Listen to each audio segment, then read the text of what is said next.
Good day mga kabader. At dito na naman po tayo sa ating pinapagawang housing para sa ating expansion sa RTL Chicken.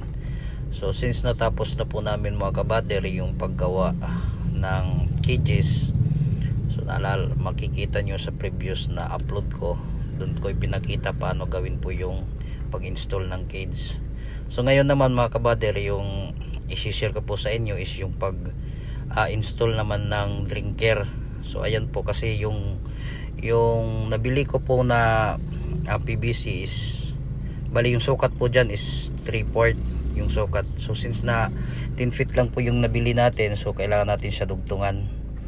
So gumamit po tayo ng silicone dyan para po hindi po siya magkaroon ng leak yung tubig.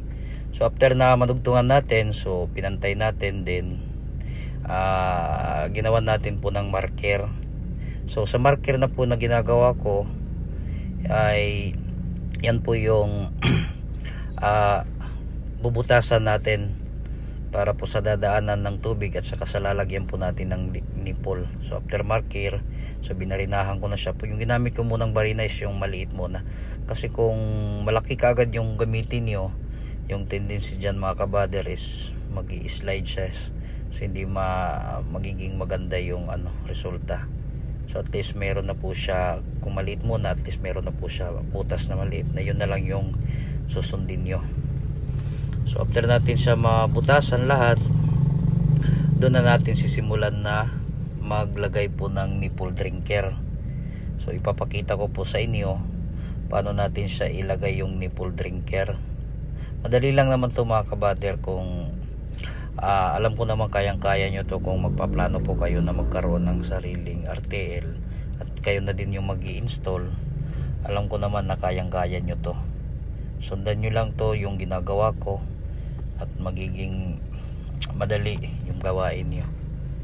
Tapos magkagandahan kasi mga kabader, pag tayo lang yung mag-install, nakakasib-sib tayo, kasi yung bibilhin lang natin yung cages lang at saka yung material. So ayan mga kabader, so yung sa binutasan ko, linisin muna natin. Tapos itong sa nipple, ito sa ibabaw may rubber dyan, so yan ipapasok nyo dun sa butas. Yan po yung butas.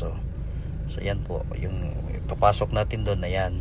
So i-freeze lang po natin siya ng maayos para yung rubber niya doon, yun ang pinaka niya na para hindi po mag-leak yung tubig. So sa ibabaw mayroon po siya clip, so i-clip nyo lang ng maayos. So dapat yung pagka-clip nyo mga kabader, dapat mahigpit yung pagka-clip nyo mga kabader sa ibabaw para hindi po siya mag-leak yung tubig.